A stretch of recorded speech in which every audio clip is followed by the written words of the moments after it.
Hello, hello, gorgeous humans, and welcome, welcome, welcome. I've decided to do a spontaneous live stream across a bunch of different places. And I really just wanted to offer the opportunity for you to feel like you can go out to tea. Tea, I have large amounts of it, a vat of herbal tea, and pick my brain about any subject. If you don't know who I am or what you could pick my brain about, I am an award-winning entrepreneur. I have created over $13 million in revenue while only working 10 hours a week. And I've done it while having a really small team and very micro team and really keeping my focus on my own family. I've got 2 kids and a beautiful husband.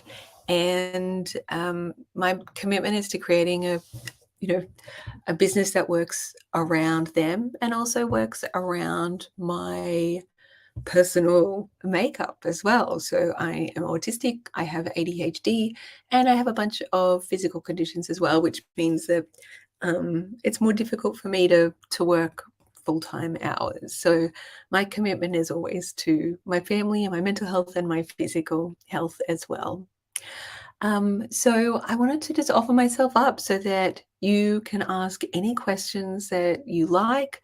Um, just pick my brain about all the different things. I love talking about money and marketing and online business and writing books and creativity and creating and selling e-courses and working less and earning more and how to market with social media as well, because I just finished 2 years off social media and I earned over $2 million during that time. So there's definitely ways that you can do that. I'm back on now just because I wanted to make stupid videos.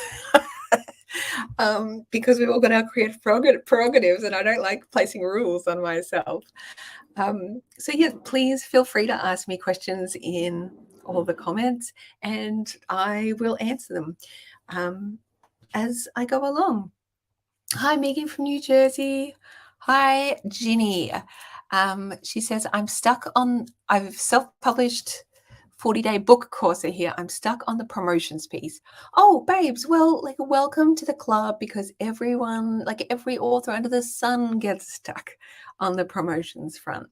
So what you have to remember, there's 2 different hats when it comes to book creating and selling. You've got your author hat, which is super fun, super challenging in lots of ways. And then, and you go through that huge creative experience and you birth this thing into the world. And then you actually have to take that hat off and put on your marketing hat. And I know that us as creative, spiritual, heart-centered humans, the marketing stuff doesn't always come the easiest. And that's okay. It's a totally learnable skill. I promise you that I was the shittest marketer under the sun.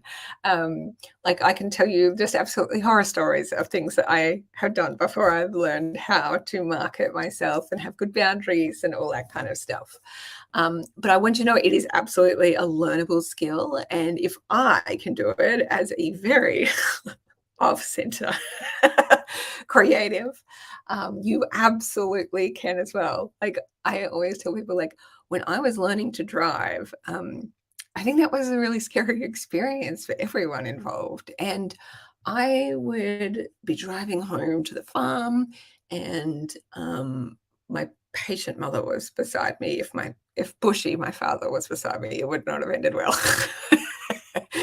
He's got more of a temper. Anyway, we'd drive through the cane fields and the light would sparkle across the leaves. I'd just be like, oh, it's so beautiful. And just have an absolute moment, And meanwhile, the car is just veering across the road. And my mum sort of just leans over and goes, Leonie, focus. And I'm like, oh, yeah, that's right. I'm driving a car. I'm in charge of this fucking thing. So that's the levels of executive dysfunction we're dealing with here. I am a much better driver now, and even better now that I have medication for my dreamy state. But it was definitely something I had to learn, how to market myself. So I think first and foremost, like, have yourself a mindset shift. If you haven't taken my Sales Star program yet, you absolutely need to take that, because that's like everything I know about sales and marketing. It is included in the academy as well, so you can get it there at a ridiculously cheap price. Um, but the first mindset shift you need to have is recognizing that this is not about you. This is about all the people out there who need you and who need the thing that you have to offer, and who need this book, who are going to be like healed by this book, or have a few precious hours under the sun where they don't think about anything else, or whatever, like the thing that your book teaches. They're suffering without it, and you could help them. So you need to start thinking about who those people are and how you can get in front of them, and let them know about your book and make them feel comfortable enough to make that purchase and know, like, oh, that's the book for me. Because otherwise you're depriving them this opportunity to be changed by your work. So less about you, more about them. And also remember that the people who aren't having imposter syndrome, who aren't having difficulty on the marketing front, it's all the straight white dudes. So the fact that we all have imposter syndrome, people who females, Black, Indigenous, people of color, queer people, people of the disabled community, the fact that we have imposter syndrome tells us that it's a sign of the system and not actually a reflection of our true worth and the value of our gifts. So we need to say, smash the patriarchy and get on with sharing our work in the world, because our story is needed. Our voices are needed. And if you don't, some straight white dude named Chad will. We don't need that. We do not need that. Cassandra says, I so admire your work. I've followed you for a while now. I'm still having challenges getting my business to go international. What can I do? I'm a transformational therapist. So to go international, of course, you want to be doing online stuff. You want to have your website. You want to have a fantastic sales page. And if you've got the Sales Star, which is in the academy, make sure you go through that with a fine-tooth comb and implant every single one of those, because it will make a massive difference. The thing I'm always telling people is that all the social media marketing and outreach work you do under the sun will not work if your net is broken. Your website, your sales page, that's your net. That's where you actually catch the fish. If you don't have a good website and a good sales page and good copywriting skills, then you're going to drive all these fish into the net, but they'll have all these holes in it. And so they would just swim through to the other side. That is not helpful for you. So you want to fix the net of your website, fix the net of your sales page, and make sure you have as many testimonials as possible. Jackie says, I've been following you for years. Oh, thank you, my love. And as my accountant always says, Leonie, most people count their customer relationship life cycle in the space of months. A person gets to know about a business, buys from the business, then leaves and doesn't return to that business. That usually is counted in months. But he said in your business, it's not even counted in years. It's usually more decades. You have people that have been around you for decades. And I think that's a huge part of my success, in that I'm not a flash in the pan. I have been online and selling online since 2002. I just saw, actually, there we go. Maytree, hi, beautiful Maytree. Maytree, I have known since 2002 online. This is 21 years later, guys, and people hang out for that long because they know that I will deliver and over deliver and be super generous in everything I create, and know that every single thing I offer is going to actually fucking deliver. So it just thrills me, and I love building long-term relationships with people. Hi, Pinky, you beautiful human. Guys, if you don't know who Pinky McKay is, she is a force of nature. She is one of the best regarded parenting and newborn and baby and prenatal experts in Australia. So check out Pinky's works and books and cookies and all the fucking things she does, because she's just incredible. Holly says, I feel like I need a step-by-step checklist for marketing my book, my course, services, products. I get lost, frustrated, and so on. Totally. Okay, so do you have any of my programs, just so I know where to direct you if you do? I always tell people as well that everything can be solved with a piece of paper. I'm just looking around to see if I have a piece of paper. Like, I want you to know I'm like, this all looks glamorous, but I want you to know this is what my fucking desk looks like. And that's not an unusual occurrence. That is more than normal for me. And I don't care. I'm not a minimalist and I'm a creative and shit's going to get messy. Okay. Oh, piece of paper. Let's do this. I believe in you. Great. Piece of paper. On one side of your piece of paper, you need to write down all the places your people are hanging out already, who they're already following, what Google words they're searching, what other businesses they're frequenting. And then on the other side of the paper, which is hopefully blank, you want to brainstorm a list of all the things that you could do in order to get in front of them. I also have a freebie as well called 100 Ways to Market Your Business. If you've got my 40 days to create and sell your e-course, there's also I give you my launch plan in there. If you've got my 40 days to finish your book, I give you the marketing workshop in there. If you've got Sales Star, I give you my complete sales page checklist as well. So those are other good places to start as well. Pinky says, a straight white dude called Chad spat my drink. Pinky, could you imagine if somebody in your space was trying to mansplain breastfeeding and birth? Amazing. Oh, bless. Taryn says, I just got the Business Academy tonight. I messed up and didn't give affiliate credit to Karen. Karen is a freaking champion. I love her so much. Yes, of course we can correct it. Just email support@leoniedawson.com and we will retroactively add. Shannon says, your net on the net. Exactly. It's the net where you capture all the fishies under the sun. It's all very, very powerful and useful. Stephanie says, hi, Leonie. I'm a newbie, but I'm excited to be here. Oh, I'm thrilled you're here and welcome to the Leonie show. It's a long-term party, this one.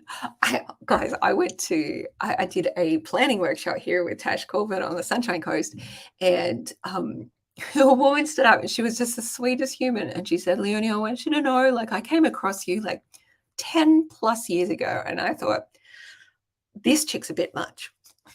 She is a lot, and she also doesn't love swearing, which is a real fucking issue in this world. You don't like swearing. Holy shit, babes. It's fine. Just run away and find all the other beige business coaches under the sun, because you're not me. Anyway, she said, so you're a bit much, but the thing is, every few years when I'd look around, you were still there and you were still successful when so many business coaches come and go and they have these high launches and then they crash and burn and then they can't keep it up and can't sustain it. And here you are all these years later, still doing it and still being super successful and still delivering everything you promise. And so you wore me down. I'm now a fan. It just took me 10 years. And I thought, that's the power of it, sustaining writers. Just wear them down with your persistence. Oh, bless. Taryn says, I love your stuff. It's colorful and fun, and you do your best to learn from your mistakes and let us see you learning from those mistakes. Exactly, because I don't ever want to be polished. I don't want you to feel Leonie's got it all together. I most definitely don't. And yeah, there's been some real fuck ups over the years, guys. I did a podcast episode about this, just about the mistakes I've made, the mistakes I made last year, the mistakes I've made over the years of my business. There is a lot. The last one that I did, which was quite funny, was I got addicted to a game called Star Stables, and it's a game where it's mostly very popular with 10 to 12-year-old girls. my kids started playing it, and then I thought I'd join in, and then I'm the one that got addicted, and they lost interest, and I was like, well, I'm continuing to play my ponies. And so I got really addicted to it, and my dopamine, like I was getting all my dopamine from it instead of my usual, which is getting dopamine from creating and doing my business. Anyway, it ended up, I spent 6 months kind of addicted to it, and it ended up costing me like $100,000 in lost revenue because I wasn't getting my dopamine fix from my business. But I needed to get all the pretty ponies and all the pretty outfits and collecting all the Halloween outfits, like, fuck. And then I also like made a massive mistake that I hired a really large team to keep up with my business's growth, like it was up to like $3 million a year. And like, it was just so busy. And I'm very grateful for that. But I dealt with it by hiring a large team, which is what a lot of people do. But for me, I discovered as a person with autism and as a person who is very introverted, I've got a very loud personality, but I'm very introverted and need a lot of alone time. I don't like managing stuff. I hate managing stuff. And it causes me great pain because I don't understand neurotypical people most of the time. It's now why I only work with people who have autism or ADHD, because I understand them. They're actually really honest. They'll just tell you exactly what they're thinking and how they're feeling, and they're empathetic. It's amazing. It's amazing. But yeah, it was a really painful thing. And I had to realize, like, oh, no, just because other people are building their businesses like that does not mean that I need to build my business like this. And I can actually right size my business so that it's making, still a shit ton of profit. It's making, a much higher percent profit because I don't have like $700,000 in staffing expenses anymore. And I maintain my sanity this way and my time with my family, because when you have a big team, it actually takes more time. Like when you have a big team, it doesn't mean that you get to like fuck off more often because you got to manage them. Oh my God. So that was a big mistake to learn. But as my very kind accountant said, like, Leonie, that was the only way that you were going to learn that everyone is going to experience it. And some people really like having a big team, and some people it's the worst thing on earth. And it's much better to outsource and streamline and things like that. And you only know what one's the right one for you is if you try it and you're like, this fucking sucks. And then you go back and you try again. Oh, there's 69 people here. Nobody leave and nobody enter. It's my favorite number, guys, for obvious reasons. Energy says, I have such great memories of attending your Canberra conference back in, I think, 2016. I think it was 2016. That was such a magical time. And I'm really feeling excited to do more live events. I don't know if I'll do a full conference by myself. Who fucking knows? I'll never say no. I'm excited to be talking at the Heart-Centered Business Conference in May here in Noosa. That'll be really beautiful. But I feel so grateful for every single person I've got to meet live and to get to hug them and get to hear a little bit of their story as well. It feels like that with all y'all, it's like these really, especially like long-term love. And when I get to meet you in person, or, even when I get to do podcast interviews and talk to people one-on-one, it's just so beautiful because then I get to fall back in love, like in return, if that makes sense. Oh, 7 people have left. No, guys, that is not acceptable. Now we need 7 people to join so we can stay at 69. 69 is the holy number in my world. Okay, Michelle says, oh, Leonie, I need your magic. Okay, sprinkle. Wait, I'm going to sprinkle it upon you. I need your magic. I need clarity on what I want to do or offer and birth into the world. Would the Academy help me do this? I'm trying to think through and see if there's anyone that's in the Academy and see if it helped on that front with them. Because a lot, like, I want to be really honest with you, a lot of what I do is people kind of know somewhat what they want to do. And I can help them grow and expand on that. And with the book course and the e-course, we do go through a process in the beginning of working out what it is that you want to write about and what it is that you want to offer to the world.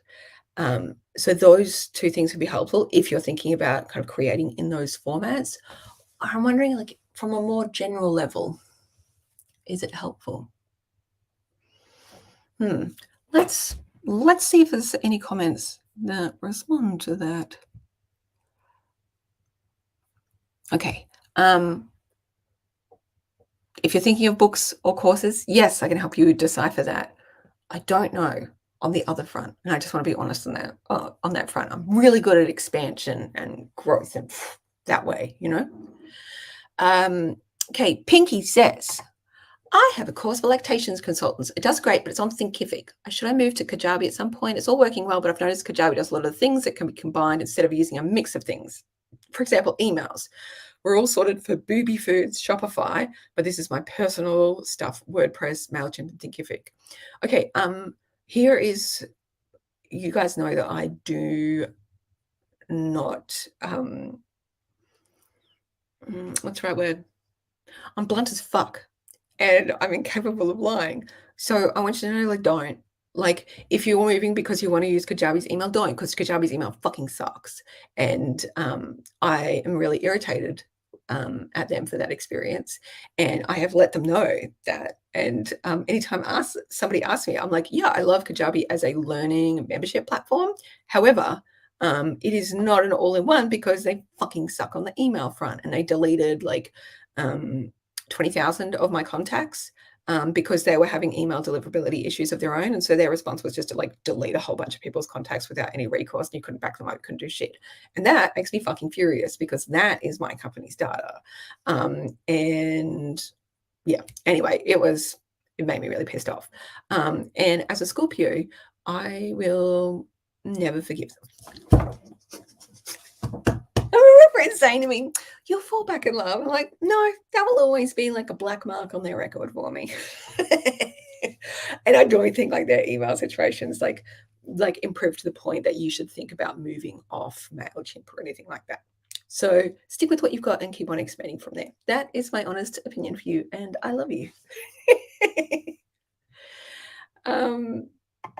Ali says, I'm so happy you brought back the Academy. So am I, right? Like, I really wanted to try out just bringing out courses one by one, and I really loved like that creative experience. I did that for for years, and then I was like, oh, you know what? It's just when I talk to all y'all, right? And you're like, you ask me a question, I'm like, have you used that course, right? And I just want people to be able to access all of my programs, all of my wisdom, all my knowledge for a really affordable price. So I can just go, hey, if you're in the Academy, go to that. Those things will really, really help you.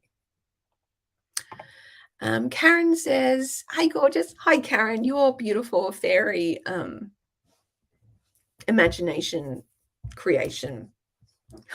I can't remember what it's called. Resin statue thing. Beautiful. Anyway, my youngest daughter adores it, and my eldest daughter is jealous that the younger daughter has it. Okay, can you tell me about a good emailing system or program to help me send mail to my list? Thanks and lots of love. Yeah, absolutely. And we're going to be talking about this in the Academy as well. In a couple of months, we're going to do a business basics workshop purely just to help people get their emailing system set up and get a newsletter and all that kind of stuff. I would I'd say MailerLite, LITE. It's probably one of the better ones to start with at the moment. MailChimp was kind of up there for a long while, but I think MailerLite's probably one of the better ones at the moment, and I haven't heard of any controversies of late. So there you go. But we will do more of a deep dive into what's best and what's not in the workshop. Marley says, hey, Leonie, your workbooks rock. Yeah. Did your book course? I did your book course. I've written 6 more since then, which are all selling like crap. I've got the website, the mailing list, etc. What do you think about writing to market? Do I stop writing what I want and try to write what's popular? Okay, I'm so proud of you for writing your books. That's fantastic. And I talked about this earlier in this call with somebody who was like, I have finished my book and now I'm not marketing it. So I want you to use the marketing workshop in the 40 days to create and sell your e-course. 40 days to finish your book. And I also want you to take Sales Star because obviously you're missing out on that sales and marketing aspect. And I really, really, really want that to take off for you.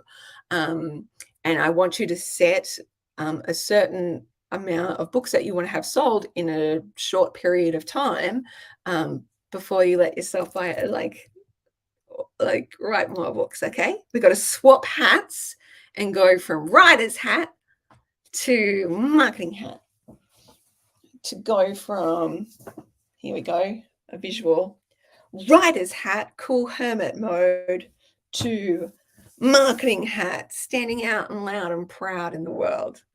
Isn't it amazing? I just have these scattered around my desk. And that's what happens when you aren't a minimalist, guys, and you don't tidy up. You just got shit everywhere. It's so great. Okay. Lisa says, hi, Leonie, I love your vibe and your work. You're a champion. Do you have a recommendation for a platform where I can bring my women together as a group, in person, online, without being on social media, like a Facebook group? Yeah, absolutely. There's quite a few out there. I currently have a community forum in Kajabi for my Academy members and my course students. And that one's pretty good. They do have a new community like 2.0 at the moment, but it's pretty fucking buggy. So I wouldn't recommend going to that option yet. But there are some other good ones out there. Now I'm trying to remember what I used, because I used an incubator. I did a small group coaching program earlier this year, and I went and did a research on a bunch of them. Telegram can be pretty good, which is an app. And then I used Think Mighty Networks. Let me have a quick squiz and see if it strikes my bell.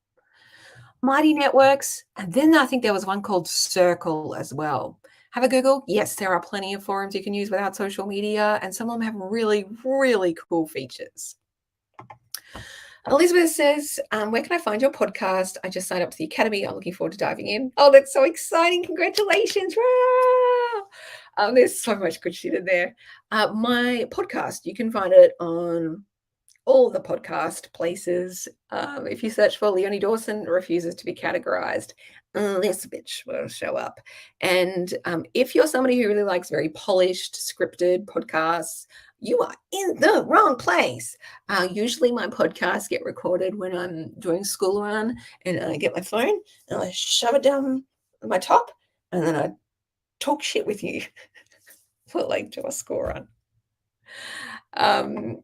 Sue says, I love your classes. The color is my favorite. I'm sure they're part of the secret to your success. Oh, thank you. I am a little bit of an addict when it comes to colored glasses. I adore them. These ones, if you're on the Sunshine Coast, there's a really awesome optometrist in Bridging Beach. It has very, very funky glasses. Let's see if I can see I can't read the words without my fucking without my glasses on. That's somber. Okay, hold on. Etnia, Etnia, from Barcelona. And they have very chunky, colorful ones. They have these bright, vivid pink ones as well. I think I'm going to get some more of these and turn them into sunglasses as well.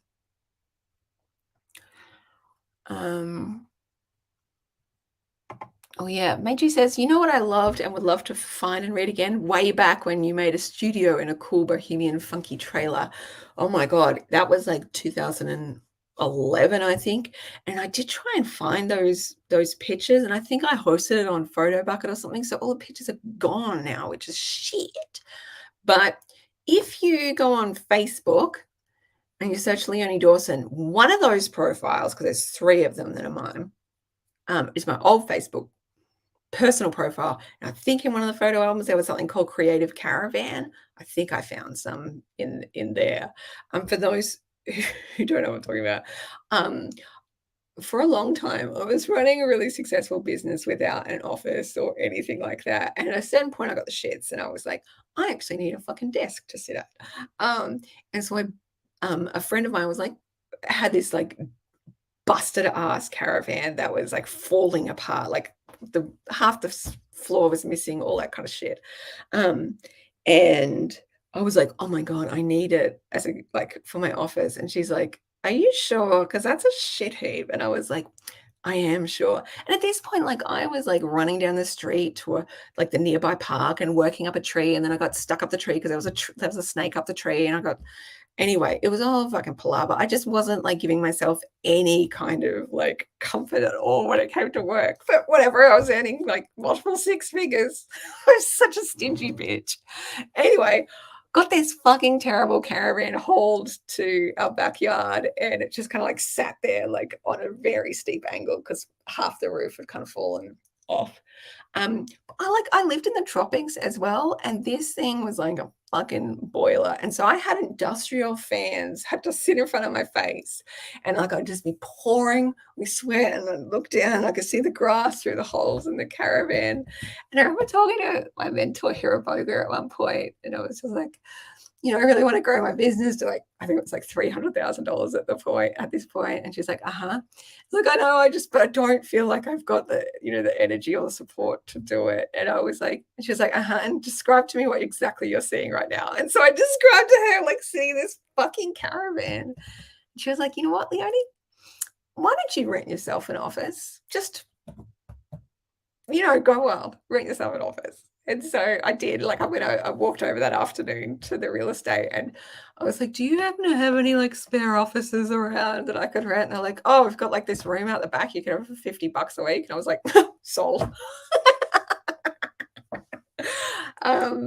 So that was a good lesson for me to learn. Like, how can I actually like give myself a little bit of what I need in order to run this fucking business?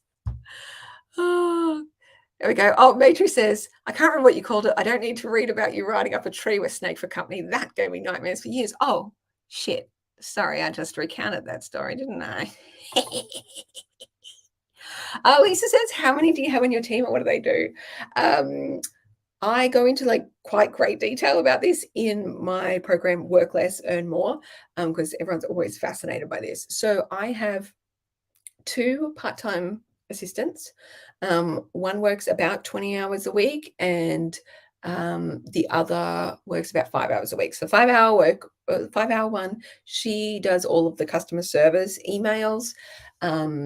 And my other VA used to do all the customer service emails in that like 20-hour block, but she got super burnt out from doing that. So it's better for me just to divide the role at the moment. So the 20-hour a week VA, she does everything I don't want to do, basically. So she will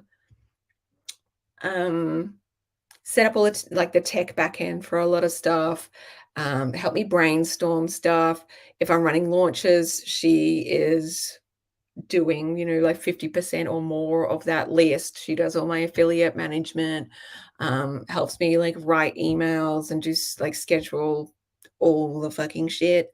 Like I did a video shoot, and so I was like, hey girl, guess what you're going to be this week? And she was like, what am I going to be this week? And I was like, you're going to be a casting director. And because we had a whole bunch of we hired a bunch of BIPOC models to come in for the shoot as well. And so she had to do all of their interviews and organize all of them and all that kind of stuff. So basically she's my right-hand girl. She's my production assistant, just whatever I don't feel like doing.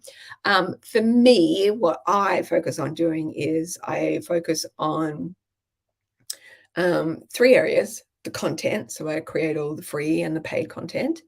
I also do all the marketing, like all the sales emails, the sales pages, the copywriting, all that kind of stuff, and the strategy, as in okay, what am I going to do next? Where do I put all of the fucking things?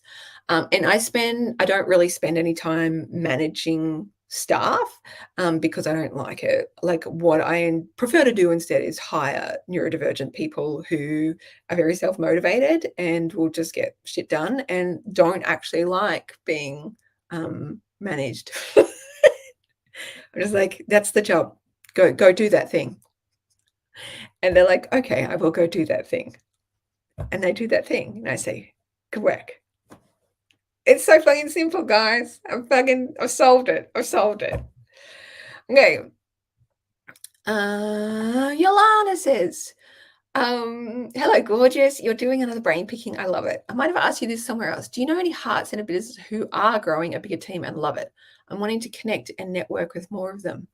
Whoa. Good question. I don't know because I'm not hyper fixating on that area at the moment. I'm really just hyper fixating on people who have a micro team because I couldn't give one single shit about having like 30 or 50 or 80 people on staff. Like that would be just like fuck my life. I don't know where I want to run away. I'm sure they're all out there though because that seems to be the mission operation. Susan says, I'm a Scorpio too. I will never, ever, ever forget. That's right. And I'm married to a Scorpio as well. Double Scorpio. And then when I get like my astrological chart read, there is so much Scorpio in there. Like I had one person say to me, like, and it's the most amount of Scorpio I've ever seen in a Scorpio person. I'm like, thanks, babes.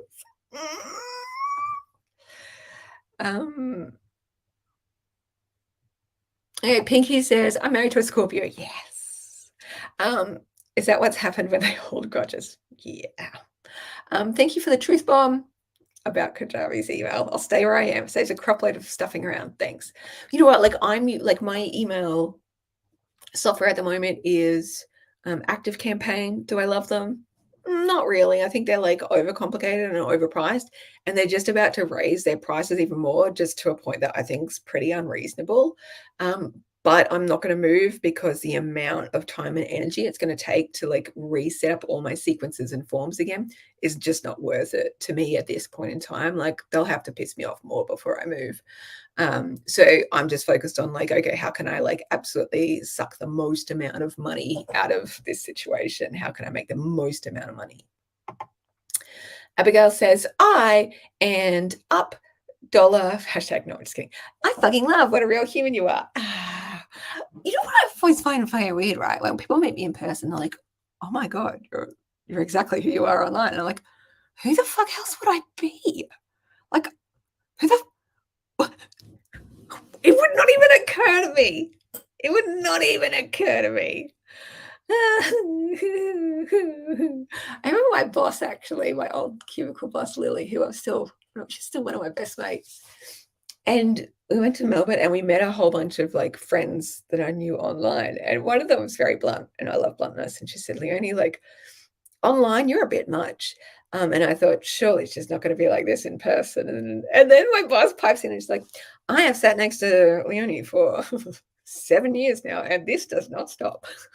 It does not stop. Okay.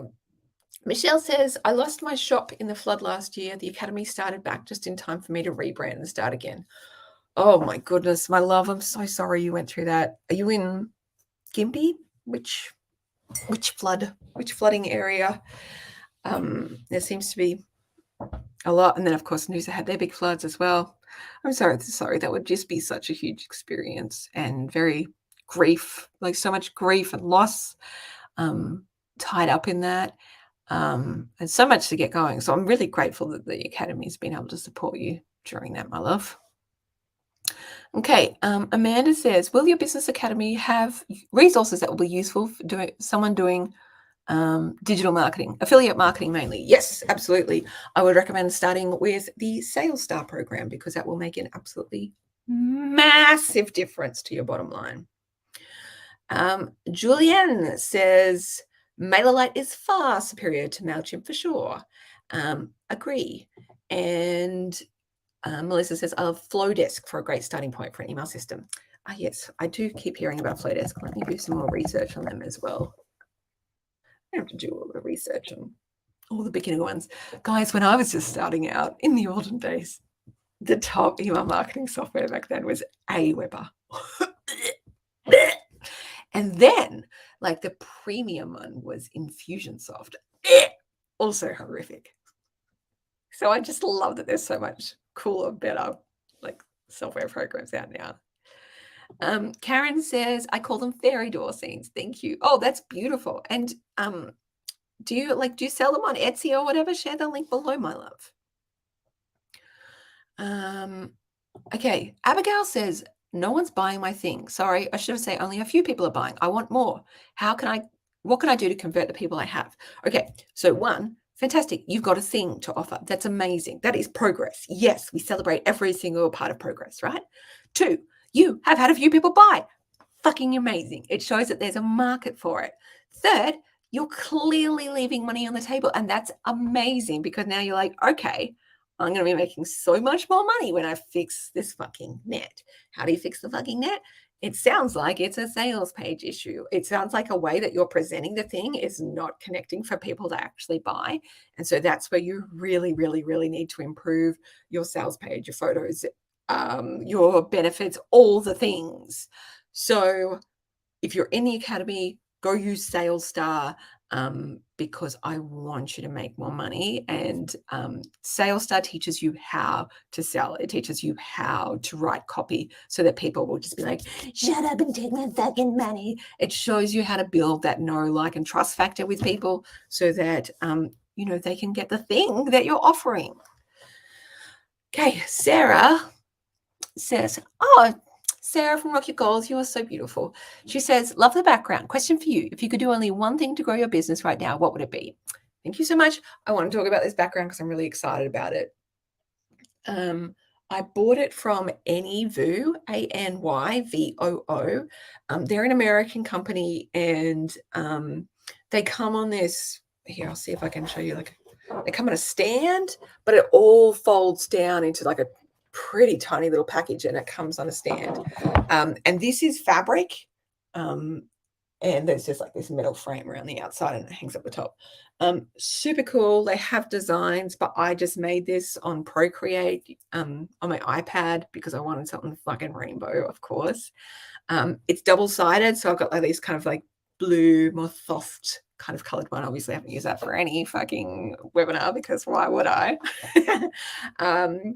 But they were really good and they were really super helpful. I will say that the shipping from America to Australia was initially like super expensive. It almost like doubled the price of it. But Anyvoo was so great, and they were like, we will make sure that we contact like and get you the best price, and then they refunded like half the amount of the shipping costs, if not more, because they could get me a better deal.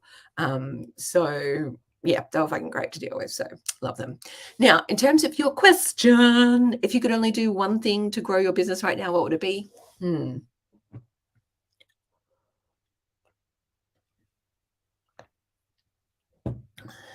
wondering because I've just got so many things on my list. You know what I would do, and I'm probably not really doing? It's just doing more things like this, just live streams and talking to people and helping stuff. You know what? And maybe, no, that's what I do. Probably webinars and just being in people's faces.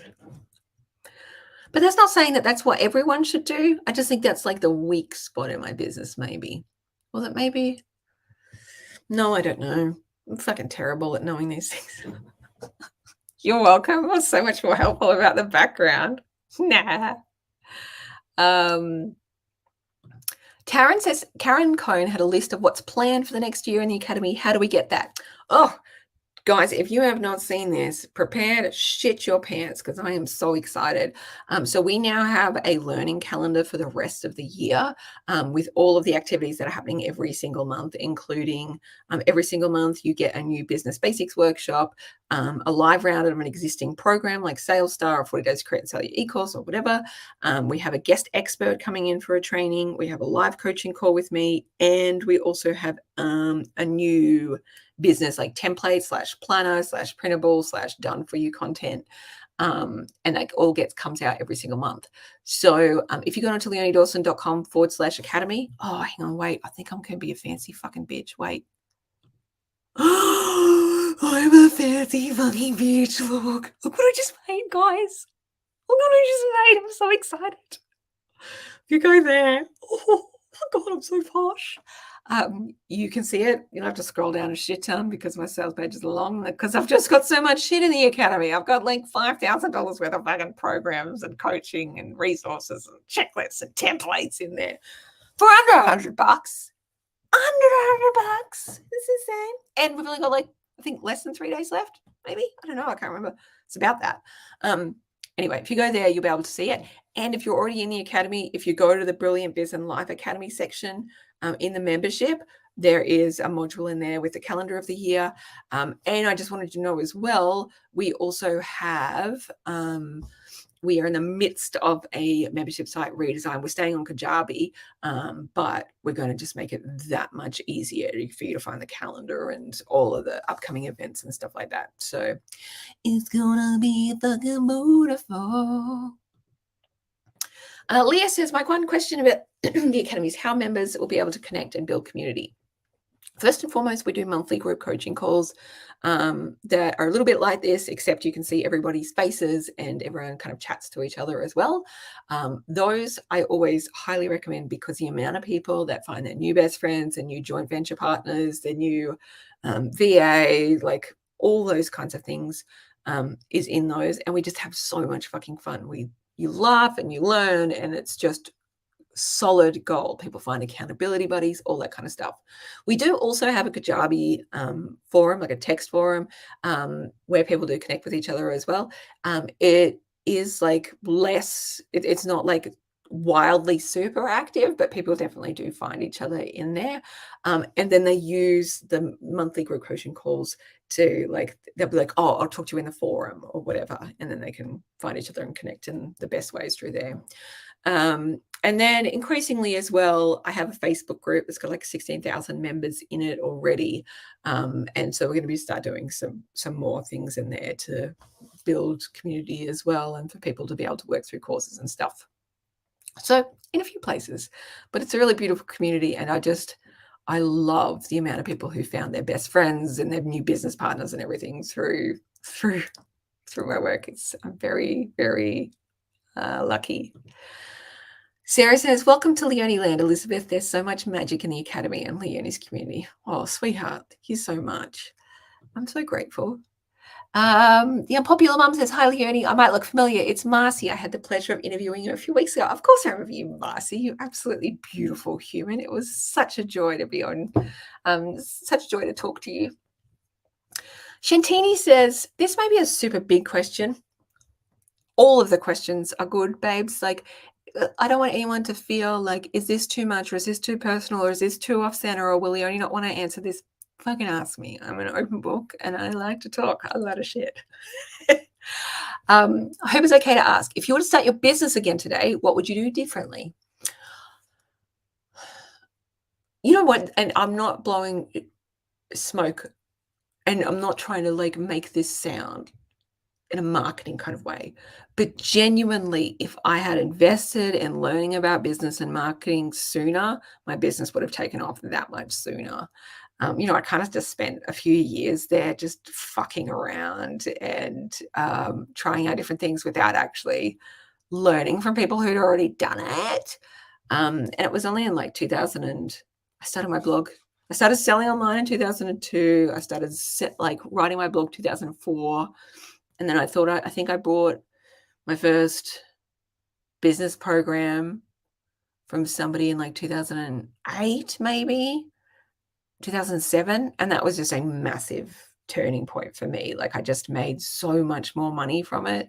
Like that. I think I spent $100 on it. It made me shit my pants, but I earned like $10,000 within a few months just from applying that. And now I've spent like $250,000 on education. And yes, that's a lot, but I've also like made over $13 million. Like, we're probably tracking towards 14 million at this point. And that's been the main expense in my business, really. Like, yeah, I had that large team, but I don't think that really grew my business, not in the way that education has. So education sooner. Patty says, hi, I just joined the academy. I'm loving your approach. Thank you for everything. Oh, my love, I'm honored. Thank you for being with me. I'm so grateful. Sarah's found the article about Project Creative Caravan. Are the pictures still on it? Because I think I looked and I couldn't see the pictures on there, but it was fun. It was fun. Diane says, oh, wow, so much good advice, even in the stories. At heart, babes, I am a storyteller. Okay, Lou, I don't know how to pronounce your name. Is it Lucilla or Lucilla? Sounds like maybe you're more of an Italian last name, so I'm going to go Lucilla. Lock it in, Eddie. I'm going to hope that's correct. Or Lucilla. Very nice. I don't know. I can't. Anyway, would you give to someone who's transitioning to a brand new business, which is completely different from the previous? So first and foremost, I have always I've done a lot of different businesses over the years. I have run spiritual retreats in person. I did life coaching and tarot card reading online. I sold art at markets. I sold merch. I've blogged. What are the other things I've done? Ran creative workshops in person, started running creativity e-courses online, wrote books. Oh, I did a network marketing company for a bit there in essential oils. And along the way, like every time I've kind of like revolutionized my business, I've always taken people along on the journey with me. And so I explain and I over explain everything. And so you can probably go through and find a whole bunch of my blog posts about when I've made changes in my business. Like if you Google Leonie Dotson changes, big changes or something, you can probably find a bunch of them where I say, this is what's happening. Well, and this is why. And this is why I feel called to it. And this is what you can expect. And this is what you don't expect, what you can't expect. And so I explain and I over explain to people because I want people to understand why I make the decisions that I do. And I also want them to feel, to get why I'm doing it, even when sometimes things are hard to make those decisions. And it means that a lot of the people have just, even when I've changed what I'm doing, they've kind of followed me into it anyway, because they're like, well, fuck it. Leonie's going there. Sure, why not? Or they might just have that interest anyway. So my advice is always to explain and over-explain and bring as many people along from your old business as possible because you've built up a trust with them and they're probably interested in what you're doing next. Sarah says, question about you. What's rocking your world and exciting the shit out of you at the moment? Oh, good question. Okay, so, and this is genuinely very exciting to me. And I spend, like, when I'm going to sleep, this is what I'm thinking about. So for many years now, I've run a business that's earned, on average $1 million a year with a micro team. And so, one or two part-time assistants. And I don't really want to have like a big team again. I've done that. I had a big team. We brought in like $3 million in revenue. For me, it wasn't worth it. The profit margins are much shitter when you've got a really large team. And also just like the mental health thing was just not great for me.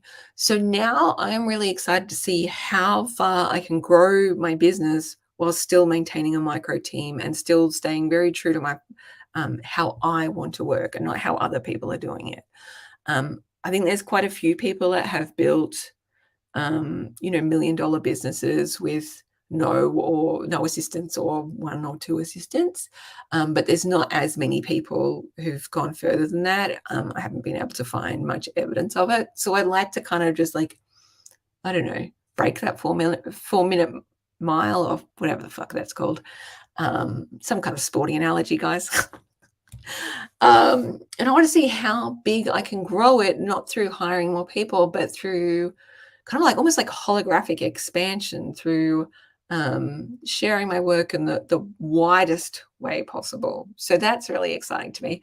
And also, like, genuinely, I just keep on writing down in my journal, okay, what else can I add to the academy so that it is the number one resource that every single entrepreneur in the world has? Like, people are like, are you in the academy? Of course I'm in the academy. Why wouldn't I be in the academy? It's got like everything I need in it. Like, it's got all the things. Like, nobody else like gives all of this for that price. It's insane. So I just keep on thinking about like what else I could add to make it just the easiest, peasiest solution. I do want to say, however, like I wanted to be the number one resource, but I only wanted to be like the number one resource for really like my people.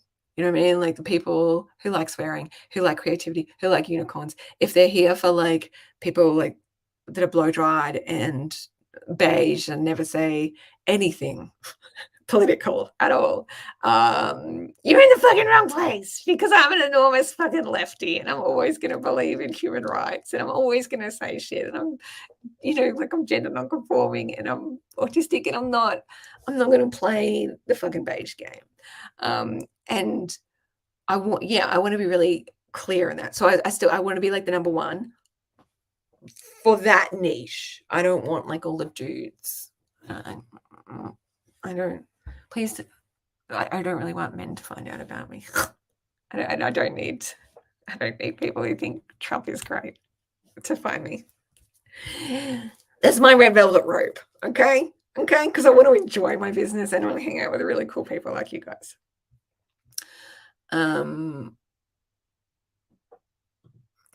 Pinky says, oh my, I'd be running around in ever decreasing circles if we had a big team. Yeah, that's how it felt to me. And I remember, Pinky, my health got to a point where it was so bad. I also had swine flu that was undiagnosed at that point. It turned into long swine flu. I'm an early adopter. So special. So I was really like physically unwell and also just emotionally broken from having a really large team. And I sent myself to a health retreat and accidentally ended up choosing like a religious one. And I was like, oh no. Thankfully, they didn't proselytize or anything to me while I was there because I was like, oh, by the way, I did not realize I was signing up for a Christian camp and I am not. I'm just a big old pagan Buddhist who swears a lot and makes a lot of sex jokes. And they're like, that's okay. We accept all people here. And I'm like, well, you better prove it to me. I appreciate them because they were 100% respectful of that boundary. And I caused a lot of, yeah, I was the drama. I would like their whiteboard every day, like they would write down like all of the different treatment programs that we could have. And so I would write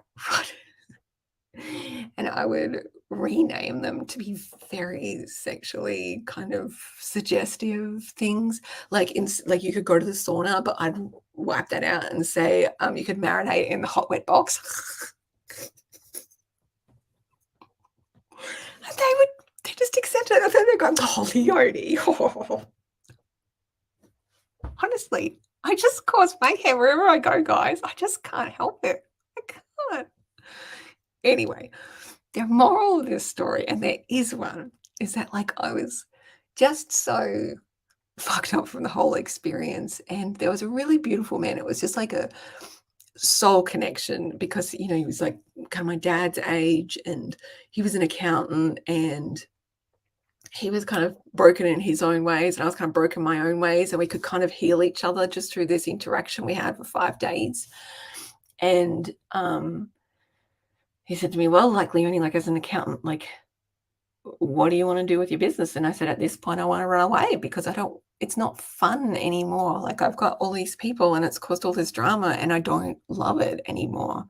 He's like, okay, well, you can either sell the business. And I'm like, well, I can't really because I don't trust anybody else to treat my people this way. Like I would not sell them to another person. They're only here for Leonie. They're not here for whatever. He's like, oh, you close it down or you get rid of all your stuff and you right size. And I was like, bingo, there we are. And it took a while and it was fucking heartbreaking to go through, but I'm so grateful I did. Sarah says, are there a couple of Facebook or other groups you're in that you feel like your people where you could ask that question to? They might have some insights about people working with bigger teams or growing bigger teams. Oh, that's a good question. Yolana, if you haven't checked out, Tash Corbin's got a fantastic Facebook group called the Heart-Centered Business. Heart-Centered Women Entrepreneurs, maybe? Something like that. Heart-Centered, try that. Tanya says, how long did it take to build up your business before you left full-time work? Okay, so for me, I'm not somebody who was just like an overnight success. And for me, it was more of a creative exploration. And I dabbled around and played for a long time. And then when I really committed to growing my business, I left, within 2 years. But I started selling online in 2002. I didn't leave my job my full-time job till 2010. And that was because I was pregnant with my baby, my first baby. So in that time, I was like working out and playing and trying out all these different business models, having a lot of fun at work. Like I work for the public service. Obviously, I'm not well behaved particularly. I do all my work. I'm fucking fun. But I also am a little bit hectic. And so I'd have competitions, like how many people I could hug at work in one day. And I won, of course, like 300 people. Thank you. But I was really grateful to have a job that I could go to that paid me money and that I had, made fun at. I made fun at it. It wasn't fun, but I made fun at it. And I could use it to like grow my business without feeling like really freaked out about like I need to make money now. Like I don't ever recommend like somebody just goes like I'm going to quit my job and start my business because you're so freaked out about how you're going to pay rent and stuff like that it becomes very difficult for you to like access that creative and strategic part of your brain. And maybe some people like thrive in that pressure, but I think the vast majority of people don't. It's sort of like if a dinosaur is attacking you, and you're like, oh my God, I'm gonna die. Like all of your blood and all of your brain activity goes down into your lizard brain, like your amygdala, I think it's called. And that's like the survival, that's the flight or fight instinct, and so all this area of the brain is for like, creativity and being a mammal and thinking more strategically and having good ideas. And you can't when you're like convinced that this dinosaur is going to fucking kill you. And when you're like completely out of money like that, that's where you can be in that like real survival state. So whatever you can do to kind of make yourself safe for the meantime, even if that means taking on a part-time job or a menial job, while you build your business up on the side, I think it's a really good idea. And then in terms of like actually, yeah, it was 2008. I really committed to being like, right, fucking let's get on and make an actual proper business out of these hobbies of selling online I've got. And I committed to making like $30,000 in the next year, which I did. And then I doubled it to $60,000 and then doubled it again the year after to six figures. And that's when me and my husband retired into the business.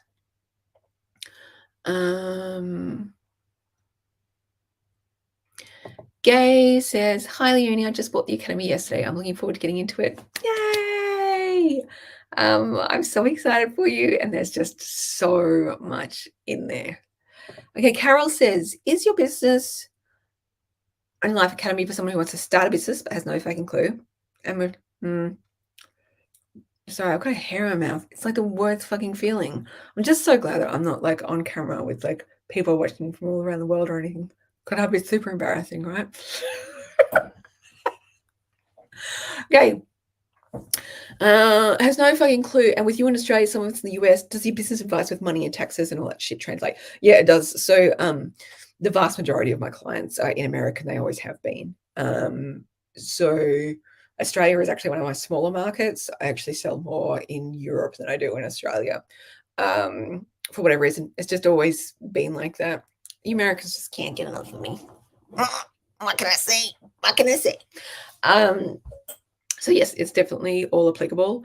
And I don't actually give specific advice on you need to have this S Corp or company or anything like that. Like that's where your accountant needs to come in. I can give you advice on finding a good accountant and all that kind of stuff. But in terms of actually starting a business, I know all the fucking things. And it's definitely applicable to all over the world. Okay, Marilyn says, are you using some particular software to get the question up on the screen over your video? I love it. Me too. I'm using a program called StreamYard, StreamYard.com. And the magic of this is that you can do shit like this, and then I can also do this. And then it says brand. What's that? Oh, a brand color. Guys, this is exciting. Maybe I should have checked this out before I came on. Whatever. Ooh, that also looks cute. What do we think? Minimal. Hate that. Hate that so much. And then I can apparently put a logo on. I haven't done that. I can do a countdown. I can do bubbles and background music. Who fucking knows? That is so exciting for me. Thank you for sharing that journey with me.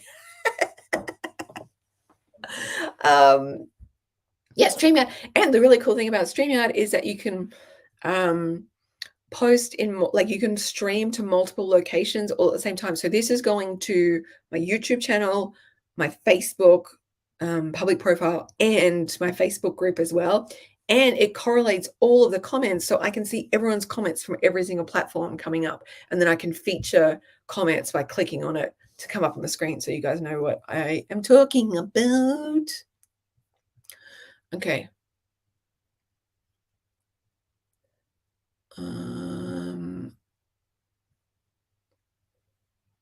Oh, okay. Sorry.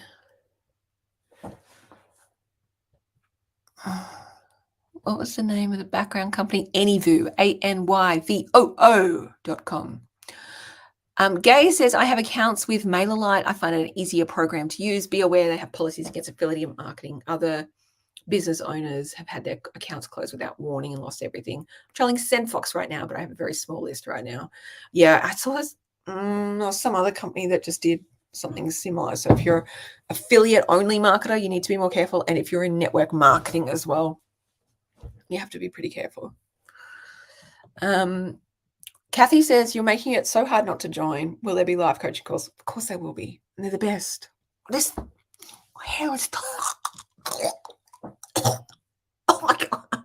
It's disgusting. Oh, okay. Amanda says, what academy? Babes, are you in for a treat? So I have something called the Brilliant Biz and Life Academy. You can find it when I go to this fucking banner, leoniedawson.com/academy. Give you a moment to think about that. Anyway, so I've taken all of my business courses on money, creating and selling e-courses, marketing without social media, 40 days to finish your book, selling and marketing, working less and earning more, all my workbooks, and I've packaged them all together. So it's thousands of dollars worth of programs, and you can get it for under $100 a year. And I also have new business basics workshops coming out about how to get your website done, how you get your mailing list done, how to get newsletters started, how to get a lead magnet, all that kind of stuff. And I've got 12 guest experts, and you get monthly group coaching with me as well. And it's under $100 a year. And I'm doing it because I just want to help the most amount of people possible. And I also don't really like people going into credit card debt in order to be able to afford education. I've had so many people say, like, just one of your courses is worth, like, the $2,000 programs that other people are selling for. And like, I think fucking great. That's so great that they're selling for $2,000. It's just not something that I want to do. I just want to, like, give and overgive and share all the things with you that I can to help you grow your business without it having to cost you an absolute fuck ton of money to do it. Okay. So you should probably think about joining it because it's amazing. And doors are closing soon, like less than 72 hours or some shit. Hi, beautiful Lisa. Tanya says, help, I'm an introvert. I can't do videos, lols. Totally fine. You don't have to do videos. You can do marketing in all kinds of ways. You do not have to do it just with videos. You can do it whatever, like, is the area that you like. use those gifts. I always, like, for me personally, I am a writer at heart, and then I'm an artist second, and then I'm a person who talks shit very far down the line. So for me to create a sustainable business, usually my business is built, pretty much solely on writing. I do like to do videos just because I can't convey this level of deliciousness in on page, and it is fun to connect with people. But you absolutely have permission. You absolutely can just work with your own strengths, and that's like hint, hint. That's what everyone's doing. Okay. Robin says website hosting platforms. I'm currently with Cozy Domains, but feeling like there's somewhere else. No, not necessarily. They all do the same fucking thing. Just sell. Don't get too caught up on whether trying to work out if you're in the right software platform or not. If you've got it set up, stay with it unless something's really fucking wrong with it, and just focus on marketing instead, because otherwise we're just doing busy work.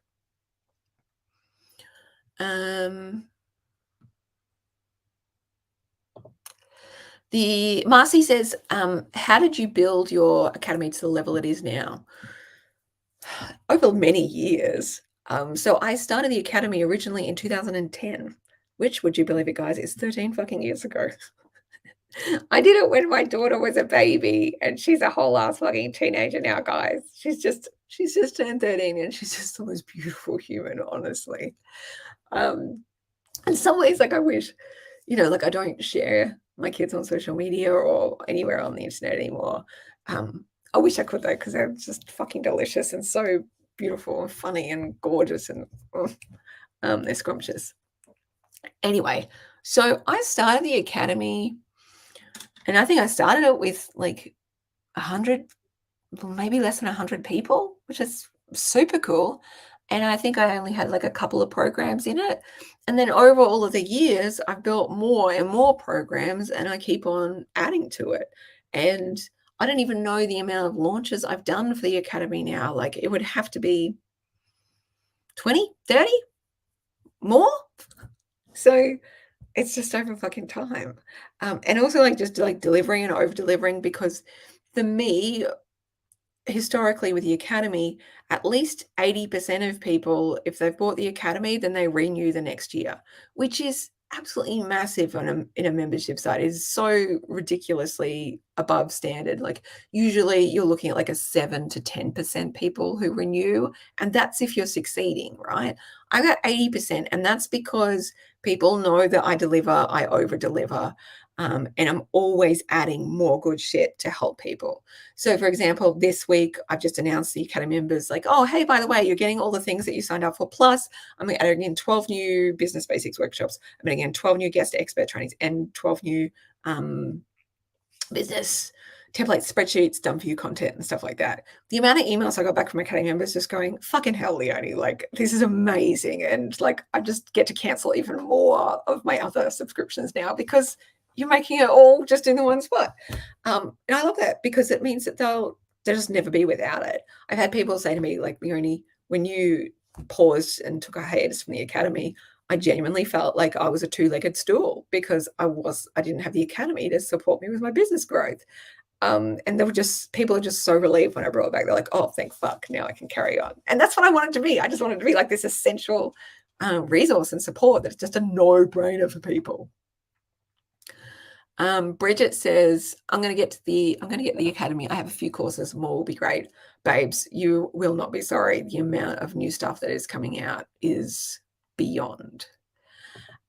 Lisa says the monthly group coaching calls are a riot. They really are. And one of my favorite things about them as well, Lisa, is like, because so many people turn up again and again and again, like once they've experienced one, like, well, I'm not going to be on that fucking thing because that's the highlight of my month. And so I get to like know everyone's faces, and then I also like know what their businesses are, and then I also get to like sometimes pick on them a little bit in terms of like, oh, did you get that fucking thing done that I asked you to do last month? Like, it's a beautiful thing. I'm so bossy at heart. All right, what's this? Oh, that's good to know. Gay says, check out Host Papa. They're an Aussie company and affordable. I haven't heard of them. That sounds awesome. I'll have to check it out. Lisa says, do you have any recommendations for learning how to be more inclusive? I'm aware and conscious of difference, but want to be more proactive and considerate. Oh, bless you. That's awesome. I'm so fucking thrilled for you. And like, for me, I feel like it's like the work that will continue for me for the rest of my life. Like, oh, how can I make sure that I'm doing even more in this area and making it even more inclusive for people? So, some real basics just to get going with. If you've got any group elements to your business, like any forum, any community or whatever, you want to have very, very strong guidelines about people's behavior and what is absolutely inappropriate to say. And that includes fatphobic language, racist language, anti-queer language, ableist language, all that sort of stuff. And educate your people and take them on that journey with you and be committed to making safe spaces for people. And like, do not be afraid to ban people who do not follow those rules. There's also some really amazing inclusivity experts like Louise O'Reilly here in Australia, who is an Australian First Nations woman, and she is just beautiful. I've taken some of her courses. You can also hire her as a consultant for an hour. She's fantastic and can give you some really good recommendations. Acknowledgements of country. It's just like, bare minimum in emails and webinars. I forgot to do it at the start of this one. I'll do it at the end. Let me just. What I have, so I don't forget because I've got ADHD, is that on my laptop, I always have a sticker that says acknowledgement of country right next to my webcam. So when I look at the webcam, I remember. And now I've got a new laptop, and it doesn't have a space next to the webcam for me to put a sticker for acknowledgement of country. So I'm going to need a new way to remember. Oh, I should get like a always was, always will be sticker to put on my laptop trackpad. That should be good. Okay, other things. We also do scholarship rounds in our business. So we give scholarships to my programs to Black, Indigenous, people of colour, queer people, and people with disabilities. We do hundreds of those per year. And then as well, when I was looking at my like philanthropy and stuff like that, I wanted to make sure that they weren't just going to white-led organisations. So when we're giving to charity, at the moment, we concentrate mostly on helping organisations buy land for wildlife, because I think it's a really important part of the climate crisis puzzle and that kind of stuff. So now we make sure that we donate to like Indigenous run and Indigenous like collaborative organisations like Bush Heritage Australia, which is really cool. And we've also found a local organisation as well that we can support called SevGen, which stands for 7 Generations. And we were able to help them purchase a whole bunch of farming equipment because they're farming bush tucker as like a social enterprise, which is super cool. So those are just like bare minimum stuff to be doing.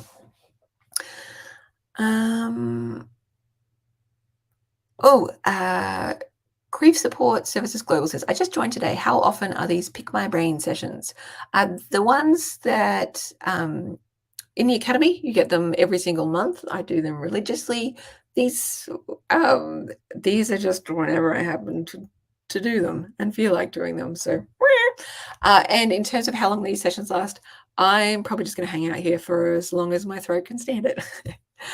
In terms of the academy, ours usually run for, if they're run in the mornings, it's usually just an hour because I've got to drop my kids at school. And then in the afternoons, they're maybe hour and a half, but we tend to get through a lot of questions. Have you sold only your products on your blogs? No, I've also done a network marketing company. I've also done affiliate marketing as well. But my own products definitely like make up the vast majority of my revenue. Pamela says, so many people talk about niching down. It doesn't seem like you've done that. I feel like I have so many things I want to do, from courses on productivity to home care and affiliate marketing. Yeah, I haven't niched down. It's just not something that I'm interested in doing, because I couldn't be fucked. Oh, look, it works really well for some people, but I would rather die than have a niche. Like, I'm not going to say I just want to talk about one thing for the rest of my life. Like, fucking kill me now. I would rather stab myself in the face with a cucumber than just talk about the same fucking thing for the rest of my life. What's going to happen is I'm going to get hyper fixated on a topic. I'm going to read 50 books on it. And I'm not even joking, 50 fucking books at least. I'm going to do all the fucking things. I'm going to try it all out in my own business or in my own life. And then when I've like done the, worked out what works for me, and I am going to just, I'm going to info dump all of that into programs. And they're going to be on all kinds of topics. But so the secrets here are: one, you actually do have to finish something. Like, you can't just keep on talking about your ideas and all the things you want to do. You just have to like choose one thing to finish and start marketing it. And you got to make money with it. You can't just like go, cool, I'm going to create the next thing now and not market it. You do have to like take off your creative hat and put the marketing hat back on and be like, all right, guys, let's go find the people who need this. Let's go make that happen. And my whole like perspective on niching as well is that not everyone's going to want everything that I talk about, and that's fine. It doesn't matter, but they're probably going to be somewhat interested in what I've got to say about a different topic. And some of them are really interested in that topic. And some people are just like, you know what, it's Leonie cause. I'm not going to fucking take it and see what this bitch says. There's always gold in there. And there is. At the very least, it's going to be a funny fucking story. There'll be gold as well. Yeah. So secrets are, you don't have to niche, fuck niching. And it can be just like based on your personality. My niche is like whoever thinks this is great. And then like my red velvet rope is everyone's like, oh God, what's this chick about? She's a bit much. Like, yeah, for you. For you.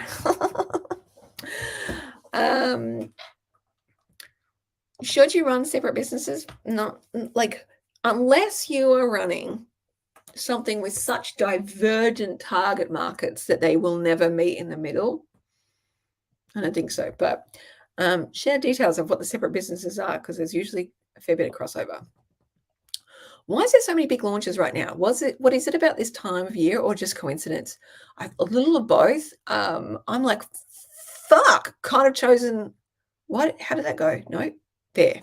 That was unintentional. It is funny though. It's really well timed, actually.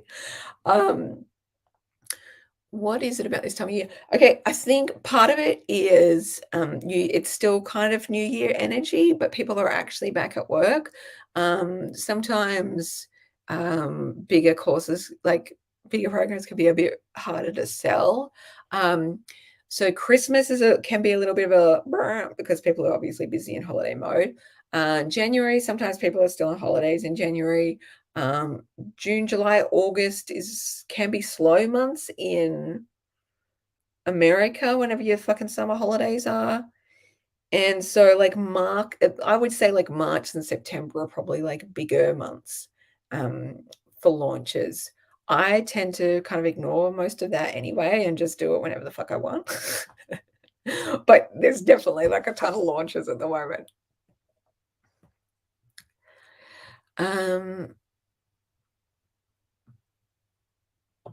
Michelle says, how have you found coming back to social media? Michelle, did I meet you at the planning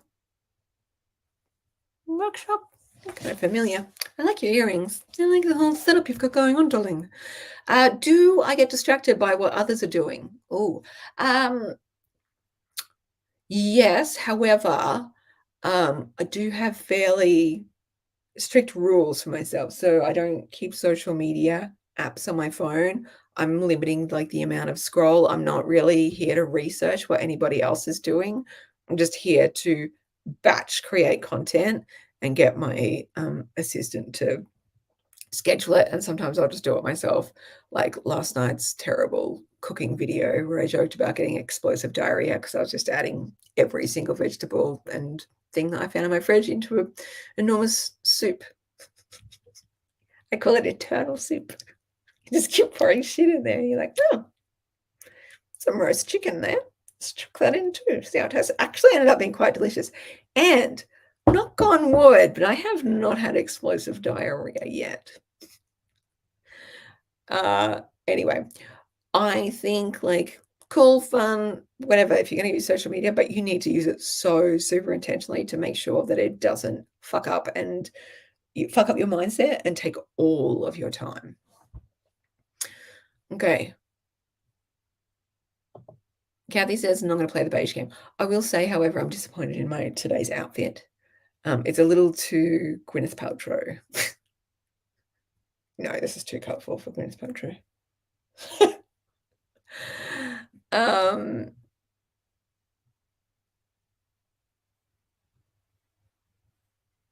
Okay. Robin says, crazy domains have been busting a gut to get me signed up on a special ends today. It was tugging at me as there's been frustration with SSL and updates, etc. communication. I'm so happy to have another suggestion to look at. Just unsubscribe from their marketing shit unless you actually needed it. With SSL, you probably do need an SSL certificate so that you can be like HTTPS. But beyond that, just unsubscribe and don't be overwhelmed by that shit. Jackie says you've always been comfortable in your own skin. I love it. The thing that does not make sense to me, right, is are there any animals that you meet that are just like fundamentally just like uncomfortable in their skin? Like, unless they're in pain? No, of course they're going to be comfortable in their own skin. So it's just a fucking construct that people wouldn't be comfortable in their own skin. And that's a fucking waste of my time. I'm not going to do that. I'm not going to sign up for that experience. Fuck that shit. Okay.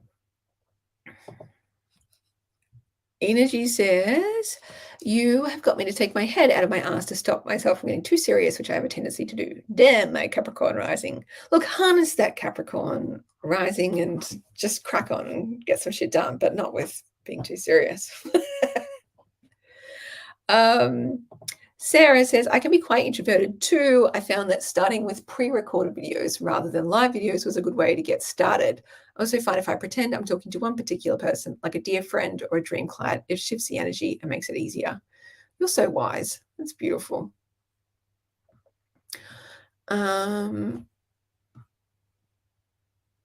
Okay. Marcy says, how do you keep doubling your sales? So I want to be clear, like I doubled my sales up to about the 7-figure point.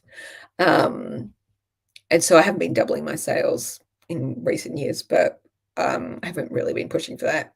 This year I am though. Yeah, fuck yeah, I am. So in terms of like doubling my sales in the, 4-figure, 5-figure, 6-figure category, it's really about, and I think, well, to be clear, I think the same principles apply for me to double my business now, still in the 7-figure category. It's about being very, very clear about what are the revenue producers in your business and doing more of them, making sure you don't do the busy work, like the nice to haves, and instead just like, fuck, okay, how can I build with intensity? What do I need to do today to grow my business? Like you don't want to go into maintenance mode. I've been in maintenance mode for a few years, and that's fine. I've been in business for a really long time. And sometimes growth phases can be more intense to experience. But having that kind of intensity to your marketing and to what you're going to do each day is really, really potent and really powerful. I have like this poster that I gave away, like that I give away. You can find it and print it on my website. And it just says, what's the one thing you need to do today to grow your business? And then do that fucking thing. Do like the big priority. That kind of intensity is massive.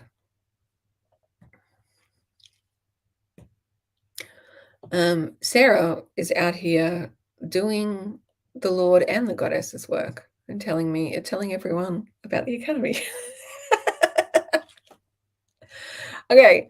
Tanya says, I want to know what you think of the startup businesses where they charge $10,000 to build your drop shipping website and do your marketing. It's probably not so. I don't think. No. I haven't heard of anyone who has had that, who's done that or had that being an experience like that was useful. Maybe it has for some people, but I don't think that would work. I think that they're making money for themselves, not for you. What's the name of your Facebook group? I want in. Okay, let me find the URL for you. Here we go. Nice. If you do like Leonie Dawson's Goal Workbooks Courses and Academy, that's what it's called. Let me make a little banner for you though. Create a banner. Add banner. Show. Hey, guys, are you not unreasonably impressed with me? Because I am unreasonably impressed with me. Fucking no, this is incredible. If I can do it, anyone can. Okay. Sarah says, I think this is the link for Louise O'Reilly. That's it. Louise-O'Reilly.thinkific.com. Andrea says, are you going to bring back any of your previous academy courses or programs? No, I'll probably update some on some topics. What ones were you thinking of, my love?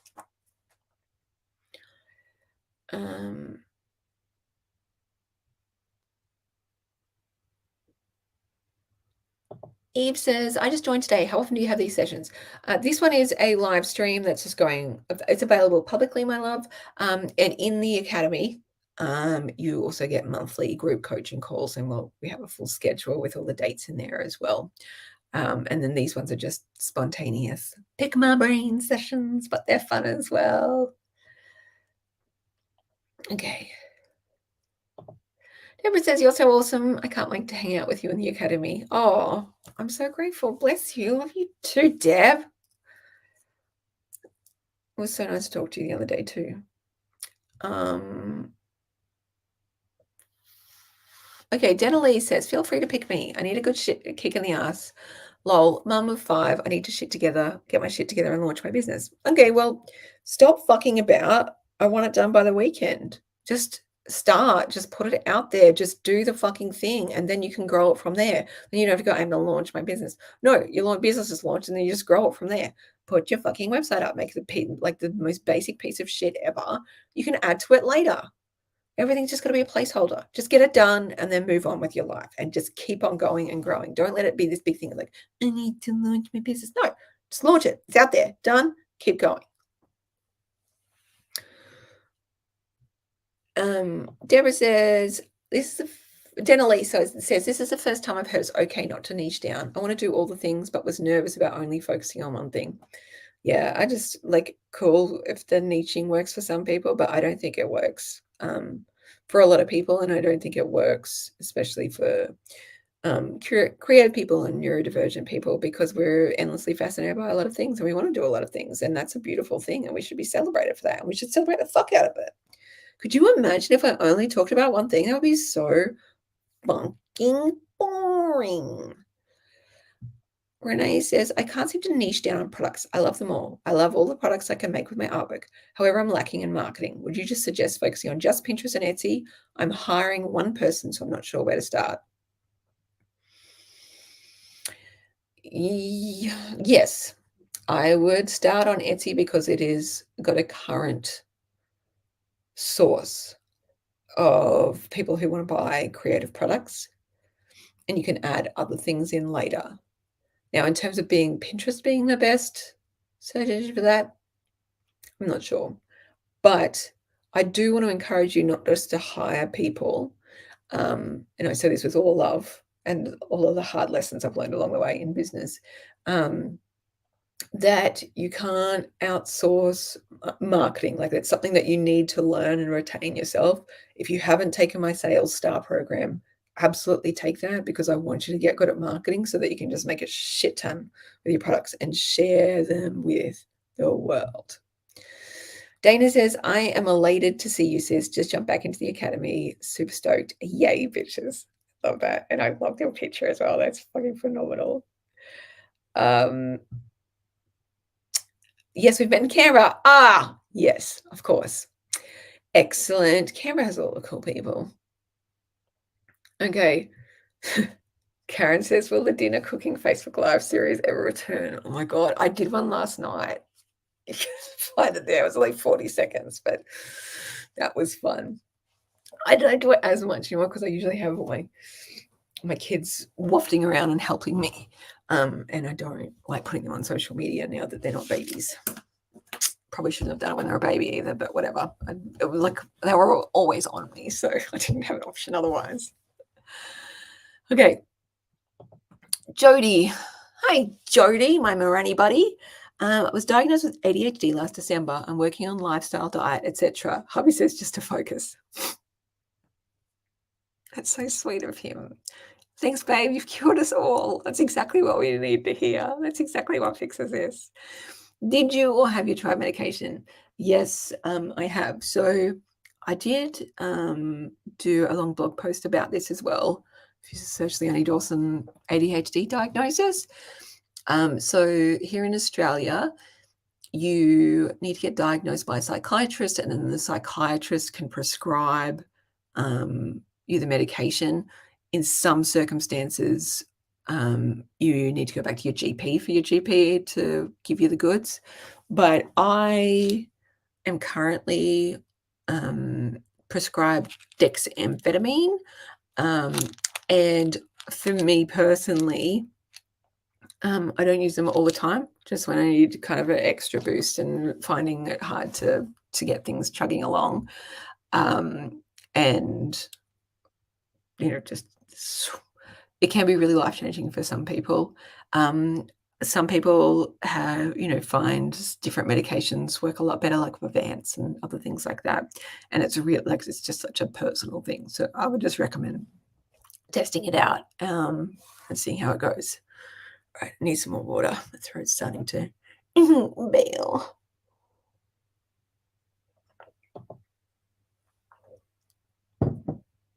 Is it advice to have a website for your business and another on Kajabi for your e-courses? Or is it better enough to have it all in one place, so Kajabi only? Doesn't matter as long as you got it. It really doesn't matter whether it's on Kajabi or if it's on WordPress or whatever. As long as you've got like a website that tells who you are, how you help people, all that good stuff, and then what you can sell to them. That works like a charm. Andrea says, how do you manage it all in 10 hours a week? And do you also limit your time to 10 hours during launches? So for me, it's kind of a really flexible, like there's some weeks that I might do 2 hours a week. Basically all I do is write a blog post to get sent to the newsletter, and that's about it. And that's okay. And then some weeks I'm on holidays, like last year or year before it was last year I took 4 months of holidays. I was so great at holidays. So those are 0-week ones. And then during launch, I'll definitely be doing more, and it probably goes up to maybe 20 hours a week. I can't really do much more than that because I have hypermobility, so my bones dislocate, and my I've got discs in my back that prolapse and stuff. I'm just too flexible. It's hard to keep all my bones together. It's hard for me. Whatever. Now, in terms of managing it all in 10 hours a week, the thing you have to remember is that you don't get to a point in your business, you're like, well, I have less work to do and therefore I can work less hours. No, what you have to decide is I want to reduce my work hours, therefore I'll only be working these hours. These are my stop work times. What are the most important things that I need to put in to do my business? And then it becomes about that jar analogy. There's that whole fucking analogy about if you fill up your jar with the little shit, then you won't have room for the big boulders. But if you put your big boulders in first, then just the random little shit around the sides, that's how to, have a fulfilling fucking life or some shit. Take that same analogy, apply it to your business. What are like the 3 essential things that you need to get done this week? And then everything else will go fuck itself. I even have a Post-it note on my desk somewhere. It's probably fallen down, probably all in the trash. Whatever. I'll clean it up when I clean that up next year. But it says, what would I do if I only had 2 hours a week? And it becomes very, very clear about what is doable and what's not, and what's the most critical and what's the most important. Like, I want you to know, like, building a $13 million a year company and on average 10 hours a week, there's a very, very long unfinished to-do list behind me of just all the stuff that wasn't important enough to do. Like, I didn't get $13 million by doing everything. I did it by just doing the actual, like, working out what were the important things and ignoring a lot of the rest of it because they weren't essential. Renee says, I used a larger company for social marketing and it was the wrong move. Look, the only way we find this out is by trying it out. But often as business owners, we can get a lot more success by learning and implementing stuff ourselves. Did you post a link to Facebook group? Oh, Sarah's helpfully shared that. Sarah, thank you for being like chat person of the year. You are a fucking champion. Guys, if you haven't checked out Sarah's podcast, Rock Your Goals, she's awesome and just a beautiful human to do. Rose Drop says, I love your courses. They're awesome. I want to know, with your beautiful books, have you ever thought of making them digital so they can be used on the iPad? Yeah, they are. You can get them as digital. You can fill them out on your iPad. I've been doing that for years, baby doll. And in the Academy, you get them for free. Hey! Okay. Andrew says, I don't remember the names of your previous courses. I remember some had meditations, creating groups. I just remember goddess things. Oh, yeah. So you're like wanting more of the creative stuff. Yeah, I'm not sure how much of that stuff I would like reinvent. I just like to see what's new and what wants to come next. It was such a beautiful like time though, and I like also just like really adored those videos because that was such a beautiful like time capsule of my experiences. Sia says, I've heard so much about needing to niche. Yes. And that's what's hindered me at times in business. It's like, be super specific. I love that Leonie says we don't need to niche. I'm excited to join the Academy again. Oh, I'll be thrilled to have you in there. And yeah, like every time I've gotten to like a business program, it's like, all right, now we're going to niche and find your target market. I'm like, no, I'll skip this. That's not for me. It's optional. Everything in business is optional. It's like I was doing guest teacher for Tina Towers, and she asked me something about like email marketing, like list cleaning and stuff like that. And I was like, it's actually just not something I'm interested in. So I opted out of that business experience. And I was like, she's like, what do you mean? And I was like, I don't give a fuck about that. I don't give a fuck about open rates. I don't give a fuck about any of those. Like, and how long till someone's opened an email? I don't give a fuck about it. So I just don't look at any of that. Just let it thrive with benign neglect. All I really care about, the only thing I care about is the dollars in my bank. That's like the simplest like revenue. Like it's the simplest thing ever. I don't give a fuck about my social media numbers. I don't really give a fuck about my mailing list numbers. Sure, it's cool if they're growing, but what matters most is, am I making dollars? Am I making dollars? Kristen says, I absolutely love how you keep everything simple and encourage us to just do it. For example, have your business launched this weekend. Yeah, it's not that hard, guys. It's not that hard. Do you want to know how I got my first business website, like first website done? I've been thinking for months, like, oh, I really need to get my website done. And then I was on a work course, being my spectacular self in the public service. And the guy who was running it was just enamored. He was just like, what are you? And what are you? And I was like, I'm an artist and a writer. And he's like, oh, what's your website? And I was like, I will tell you tomorrow. And I said that because I didn't have a website done yet. I had like a dinky blog and, just shit everywhere. So that night I went home from the course and I just worked hard, spent like 4 hours, slapped something together, and then went to the course the next day and gave him the URL for it. And then my website was finally fucking live. And sure, it needed work. It needed things added to it, but at least it was fucking launched. I can get on with my life. And that's the website that's now made me $13 million. Yay!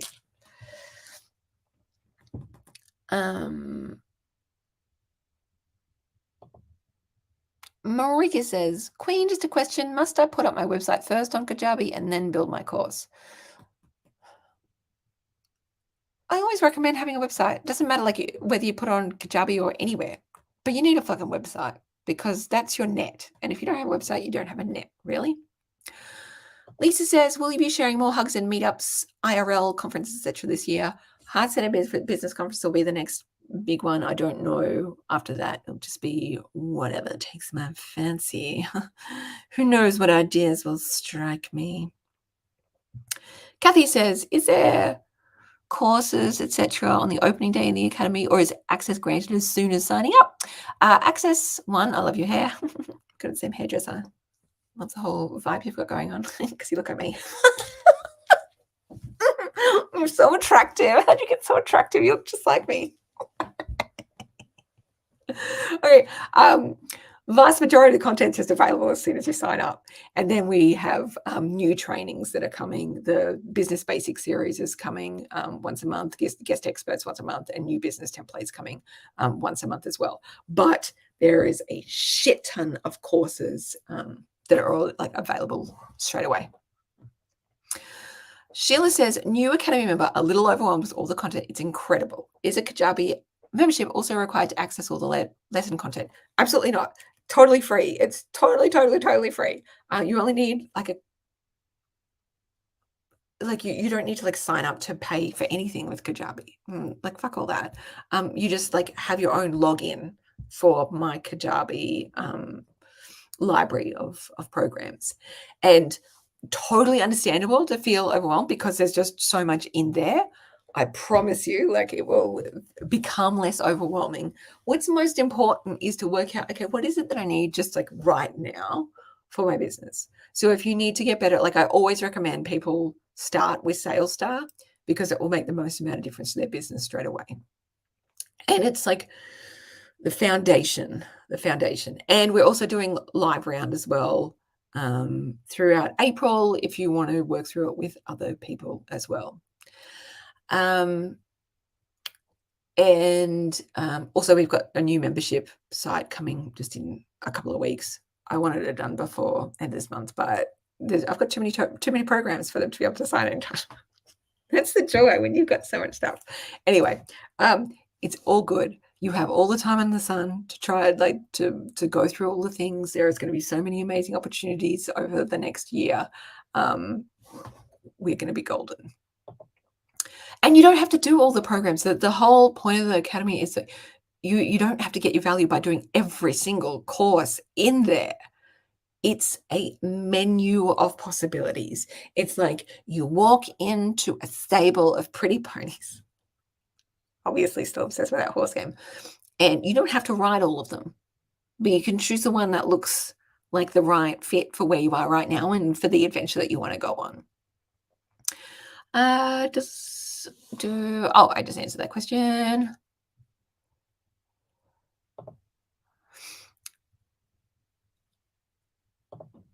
Patty says, I've never enjoyed a live Q&A training or talk more than this. Smiles and chuckles all alone. You're wonderful. I'm learning a ton and ready. Go. Yes. One of my friends, Castella, says I am human caffeine. That's a beautiful way to put it. Patty says, live round for Sales Star. I'm in. Can I find it inside the dashboard? Yes, absolutely. So you can just find the Sales Star program and start on it straight away. And we will also have links to sign up for if you want to get weekly notifications for the live round as well for sales staff. Alrighty, I think I am caught up on all the questions. Does anyone else have any more questions? I'm happy to hang out for as long as you all want. This is where you can find out the things. Kathy says, I just took the leap. I'm so excited. Thanks, Leonie. Oh, you're so welcome. And enjoy. It's just like, genuinely, I have tried to make it the most irresistible, supportive program available so that you get everything you need to grow your business, everything and more. And you get it in all different forms, from life coaching to, very, very comprehensive programs on selling, marketing, growing your business, e-courses, money, manifesting, writing books, working less, earning more, being strategic, reducing your work hours, all those things. Oh, bless you, Tash. Tash Corbin, who, if you guys don't know, she's kind of a big fucking deal. No dreaming, guys. No, Tash Corbin. She runs the Heart-Centered Business Conference and the Heart-Centered Business Group as well, which is awesome, which we were talking about before as well. And Tash is just being my hype girl today, and I love you so much. The book one is really good too. It is, and I still get emails from people going, I'm going through the book course now, and like just getting massive, massive results. Patty says, what do you think of pre-sale, pre-launch, and how? I want you to know, like, I'm sure it's great, but I am also, I've been such a basic bitch marketer. Basically, I just say to people, it's available for sale. Do you want it? And then I'm like, it's not available for sale anymore. Too bad for you. I've kept it simple.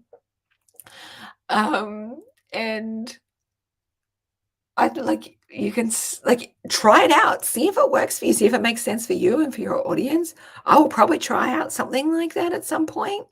I haven't yet. Been thinking of doing it for years, so I managed to just gotten lazy and just gone, you can buy it if you want.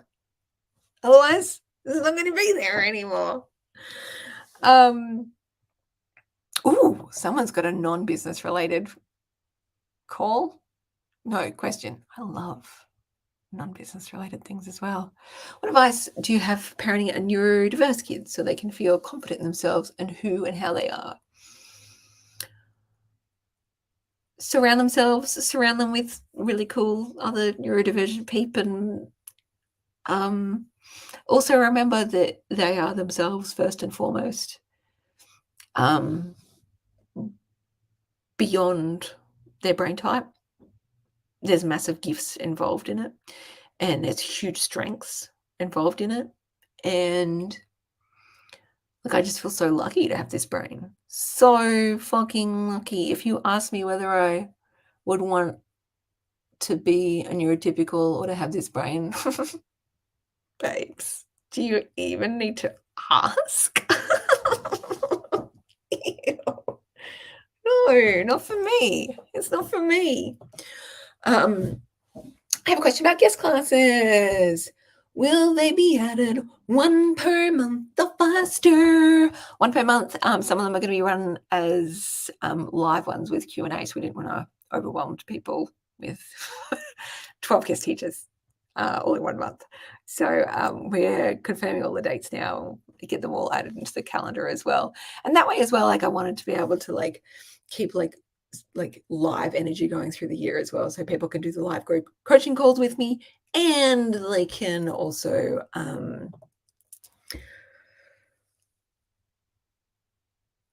join the live calls with the guest teachers as well. And everyone, if you don't know already, Tash Corbin is one of the guest teachers in the academy, and she did this amazing workshop on creating habits for success in your business, and it was just fucking phenomenal. People were just over the moon about it. Kia says, can I ask where you're located? You've got an Aussie accent. No, I don't. I'm American through and through. This is a normal American accent. I'm from Alabama. Clearly. Fucking with you. How funny would that be, though? How funny would that be? I am, of course, Australian, and specifically, I am in Queensland, which is like the Florida of Australia. But it also means that I do have a little bit more of a regional accent, so my Australian accent's a little bit stronger. Not as strong as it can get. Like my dad, who is a farmer in North Queensland, has a very strong Australian accent to the point that Americans who've met him in person find it difficult to understand him. But he does use a lot of different swear words, so that also may be the issue. Not like me though. Tash says you're no Bob Catter. No, I'm not. That man is next level. Next level.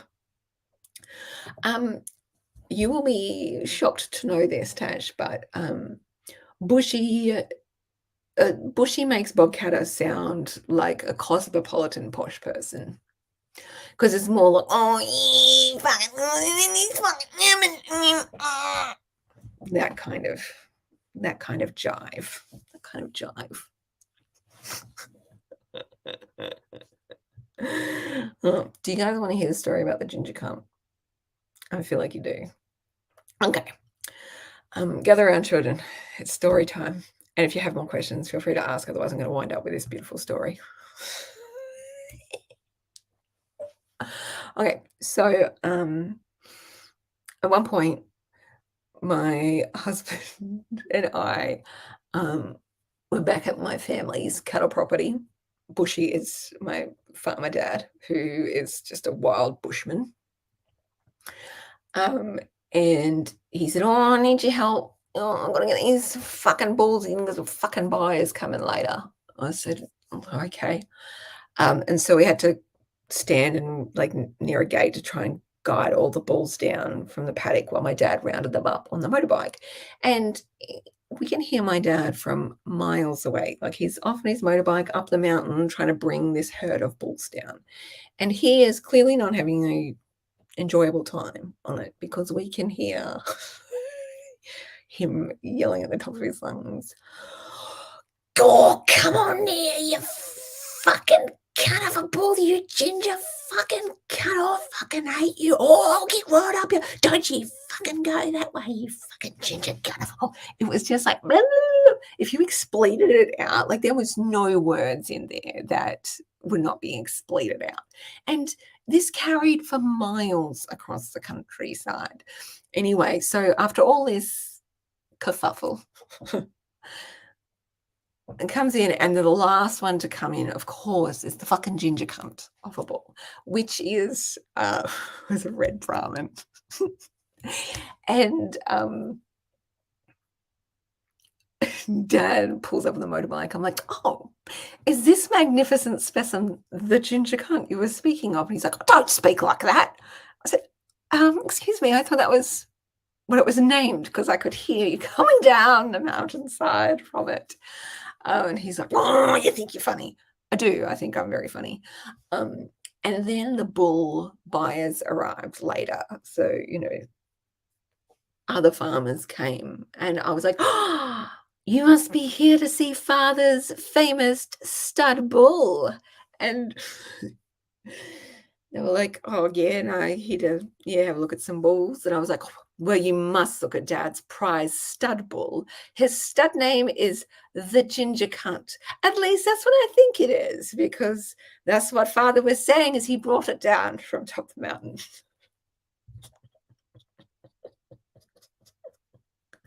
I think in France, they call it the fucking Ginger Cunt, because that's all I heard.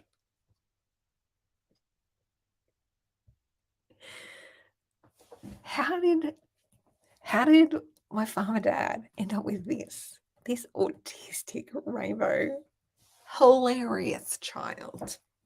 I don't know. He's the most blessed man on earth. What can I say? What can I say? And that is the story on the ginger cunt. So, Christabel says, I feel like the Academy is a masterclass by your daddy. Maybe. If I can get him to behave. Sometimes he doesn't behave, and sometimes I have to boundary him hard, and I have to teach him what is appropriate behavior and what's not. And this is saying something coming from this freak. I tell you what, the best lesson I learned from my dad. Well, there's so many soul lessons, but, I started horse riding when I was 2. I started mustering cattle on horseback when I was 4. And I fell off my horse a lot. You'd get chucked quite a bit. And every single time I'd fall off, Dad would come roaring up on the motorbike and check that I wasn't broken, check there was no broken bones. And then he'd dust me off and go, righto, back on the horse. And, I'd be like, no, I'm not going back on the horse. I don't want to go back on the horse. You're just crying, a kid. But he'd put you back up and he'd say, no, you're getting straight back on the horse, because otherwise, I won't have you being afraid of being on a horseback. If you don't get back on now, you're going to overthink it and you're going to be too afraid to get back on. And for me, I just think that's the most perfect analogy for business, for creativity, and for making mistakes, is that you are going to make mistakes. You're going to fall off the horse. You're going to make fuck ups. You're going to forget what you're doing and not do what you're supposed to be doing. But you dust yourself off and you get back on the horse and you make the next thing, and you be brave and continue on anyway. And that makes a massive, massive difference. So don't be afraid of being on the horse's back, because the horse's back is a beautiful place to be. It is powerful, and you see such magic and beauty there. And so when you're in the horse's back, you're in that place of power. You're in a place of creativity. You're taking action. You're making decisions. You're putting your work out there. You're trying things out and seeing if they work, knowing that mistakes and fucking up and falling off and, doing the wrong thing is all part of this. And you just get back up and dust yourself off, check you're not broken in any parts, and do it anyway. Keep on going. Sheila says, this is by far the best and most fun business learning session ever. I hope he sold that ball. Pretty sure he did. How could he not, with a sweet talking salesperson as a daughter? Taj says, love you, boo. I'm off to promote the Academy on my babes. Talk to you tomorrow. We've got our podcast interview tomorrow too, my love. I love you so much. And everyone, make sure Tash, do you even have any tickets left for the Heart Center Business Conference in May? I think there's only a couple of tickets left. I'm speaking at it. A bunch of other cool people are speaking at it. Okay, my voice is going to start failing, so I'm going to leave it at that, my queens. Yes, there's still some tickets available for Heart Center Business Conference that Tasha's doing. If you haven't already, go to leoniedawson.com/academy. See what I've put together. I have genuinely spent so much time dreaming up how I could make this the most incredible area of support for you to start and to grow your business and to make more money while working less, and having more fun, and absolutely piling it with absolutely everything you need, the support, the resources, the coaching, the experts you need to grow your business in every single area. And I'm doing it at just the most insane price.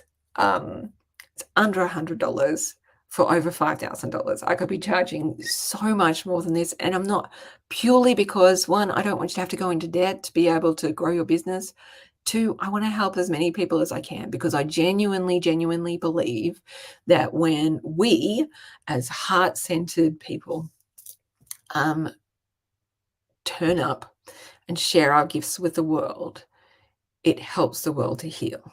What's more, when we start earning more money for sharing those gifts, we are the ones that redirect it to the places that it needs to go. We're the ones that start, like, move over to eating organic food instead, making more sustainable choices, donating and redirecting the funds to the places that need it. Statistics show this over and over and over again, that women are the highest philanthropists in the world. I mean, just look at Bezos' ex-wife. She was like, cool, look at all this money, let me give it all away. Because we can do some amazing fucking things with abundance, and we can look after our families, and we can look after ourselves, and we can reinvent the way that the world works, and the way that we can tend to ourselves and our children and the ones that we love in our communities and the world. So I'm here to help you make more money and make a huge impact in the world, because we need you. The world has been in the power of straight white dudes for a really long time, and they haven't done a great job. We all know that. People are suffering, and the world is suffering, and inequality is growing. And we, good-hearted people, can take that power back and start using that money for good. So that's what I'm here to do. I'm here to help you do all of those things and more. But of course, just like my dad taught me as well, is you can lead a horse to water, but if that horse doesn't want to fucking drink, it won't drink. You cannot dunk it. So as much as I would love for all of you to be in the academy so I can give you all the things that you need to grow your business, it's up to you to say, yes, I've tried to make this the most incredible offer you'll likely ever see on the internet. But it's up to you whether you say yes to going on that big, beautiful journey. So doors do close in a couple of days, so make sure that you don't miss out. I love you all. You've got this. I believe in you, and I want you to share your magic and your gifts big and wide with the world. And last of all, I just want to finish up with the thing that I wanted to have begun with. I want to acknowledge that I live and work on the lands of the Gubbi Gubbi people, and I want to pay my respects to their elders, past, present, and emerging. May all beings be at peace. So much love to you all. Thank you for being here with me. Bye.